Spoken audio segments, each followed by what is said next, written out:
Woke today and right away heard music. Heard my heart and I sing, we belong to you. And suddenly the world for me began to glow. Blue above, green below. Each passerby who caught my eye was smiling. Ordinary things. Hi, I am Catherine Olmquist of the Sherman Playhouse, and the music that you have just heard is from the 1972 Drury Lane production of Gone with the Wind, the voice of Patricia Michael, our guest today.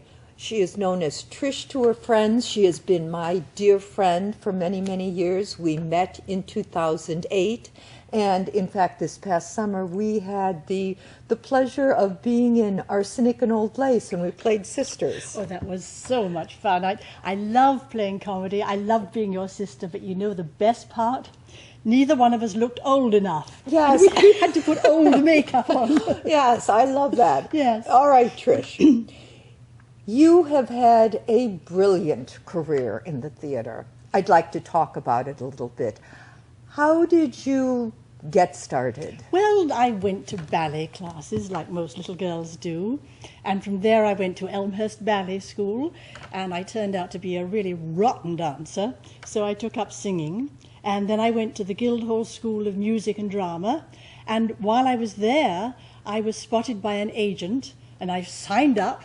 And before I'd even finished the course, I was whisked away, and by the time I was 18, I was working in the West End of London. Okay, back up a little bit, because you just said that as if, all right, I've just been cast in the freshman chorus.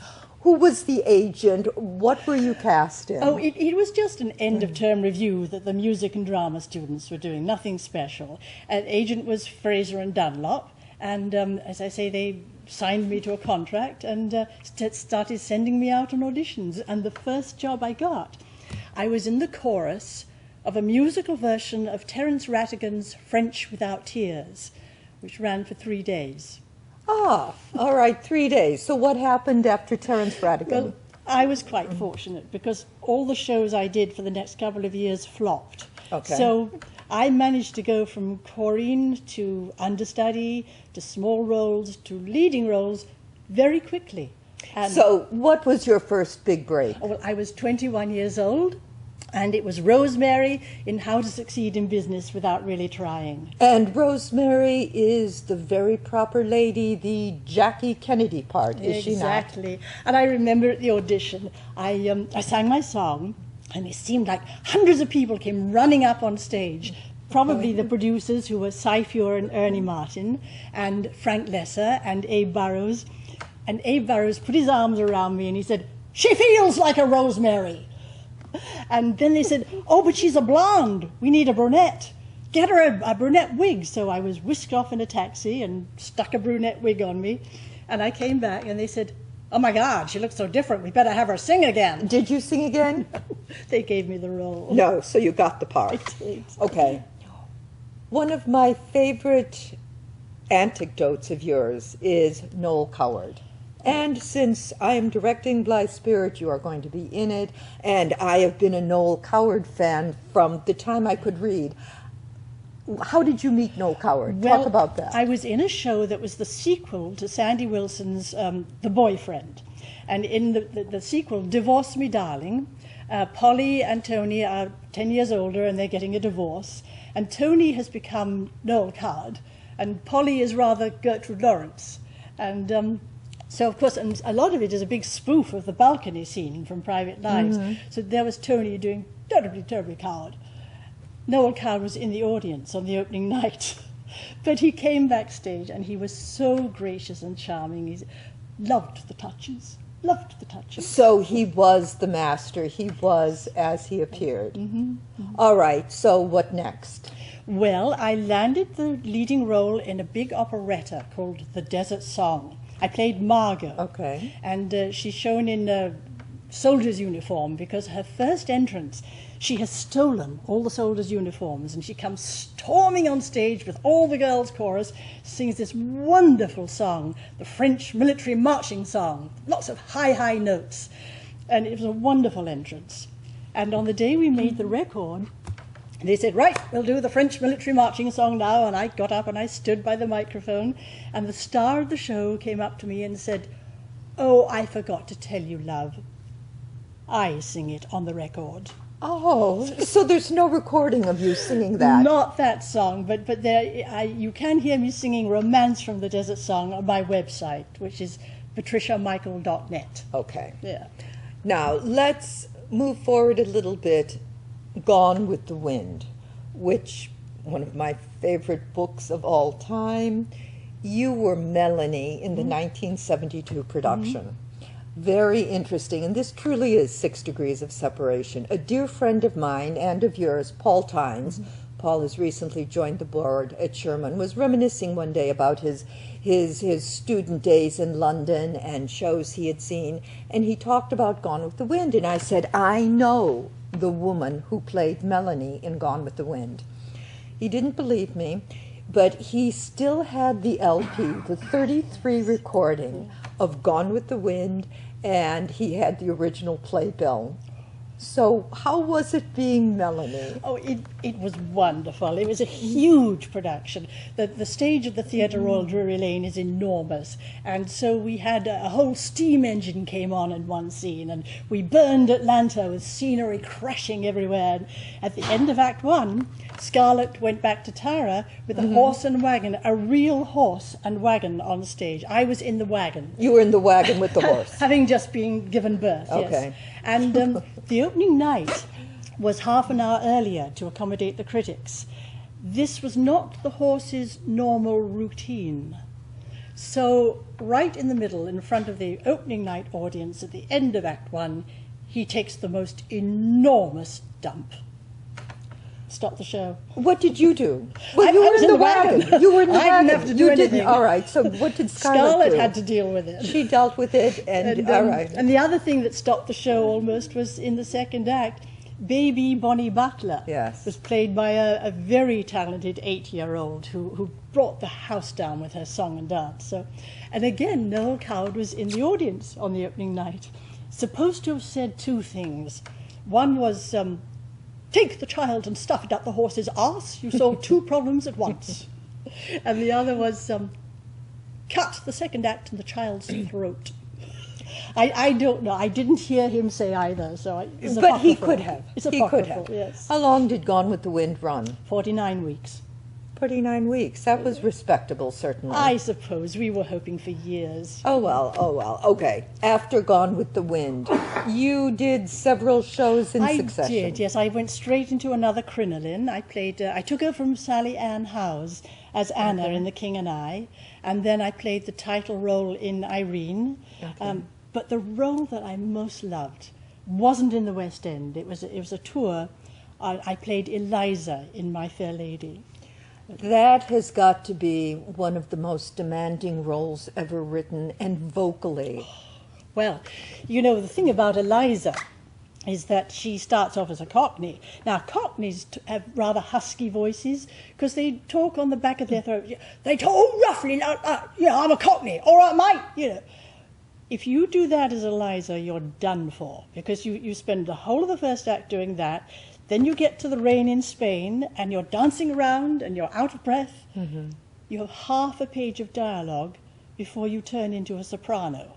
And you can't go off stage, you can't gargle, you can't exercise, you just have to go, bed, I couldn't go to... You know. So this was, you were doing one of the most demanding roles ever written, and you were traveling at the same time. Yeah. So that had to have been difficult. It was, but I had the most generous, lovely Professor Higgins, Francis Matthews, and we were both so intent on doing this right. We had My Fair Lady script in one pocket and Pygmalion in the other, and we were constantly referring back to the original and talking about it. And at one point, Francis got into a bit of a state during rehearsal, and the director said to him, Francis, love, I want you to be happy. And Francis said, I don't want to be happy, I want to be good. Ah, his man after my own heart. All right, so it sounds like you worked continually. Pretty much. And Frances and I worked together again, though, in Hollywood. Okay, and this was... Well, they were doing a blockbuster movie about Eisenhower. Okay. It was called Ike the War Years. All right. And during that time, Noël Coward and Gertrude Lawrence went out to entertain Eisenhower and his girlfriend, Kay Summersby. So Frances got to play Noël Coward, and I got to play Gertrude Lawrence. So how was that, being flown out to Hollywood? Oh, it was just amazing. I mean, Californians are another breed, aren't they? It was very, very exciting. All right. Let's go back now. We fast forward a little bit to, say, 2010. And Sherman, this regional theater, this region, has never really seen pantomimes. Very popular in England, and you were in several. I did a lot of British pantomimes. I was always the principal boy. They are nothing to do with Marcel Marceau or mime. Nothing.